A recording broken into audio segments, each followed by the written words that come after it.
तमाम हिंदू बांधवांनो, भगिनींनो आणि मातांनो, या गेल्या 2 वर्षातली माझी ही 4थी सभा आहे.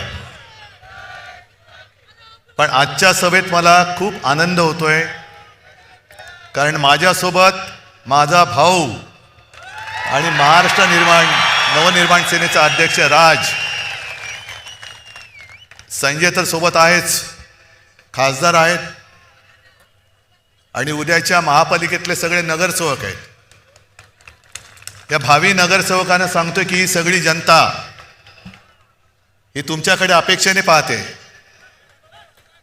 त्यांच्या व्यथा काय आहेत याचा उल्लेख राजनी पण केला, संजयने पण केला.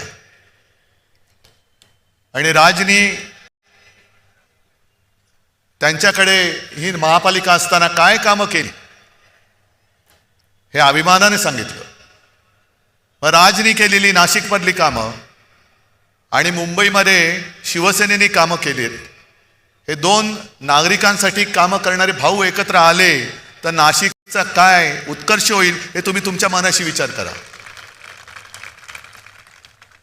आणि मी सहज येताना, कारण स्थानिक काहीतरी बोललं पाहिजे, या शहराच्या समस्या काय आहेत.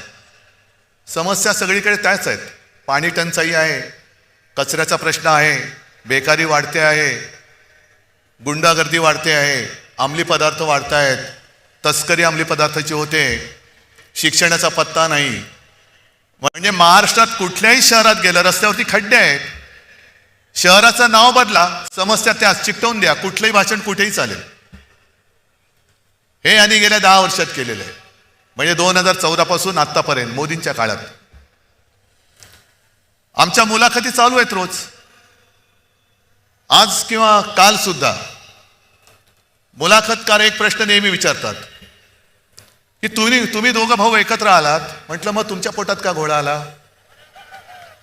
नाही, घोडा नाही आला. मग म्हटलं प्रश्न का विचारता? म्हणजे जेव्हा आम्ही एकत्र नव्हतो तेव्हा एकत्र का येत नाहीत, आणि एकत्र आलो तर एकत्र का आलात? तुमच्या अस्तित्वाचा प्रश्न आहे का? म्हटलं आमच्या अस्तित्वाची चिंता तुम्ही करू नका. शिवसेनेने आता यावर्षी शिवसेनेला 60 वर्ष होतील. अनेक निवडणुका लढवल्या, अनेक निवडणुकांमध्ये पराभव पचवला, विजय तसा फार थोडा नशिबी आला.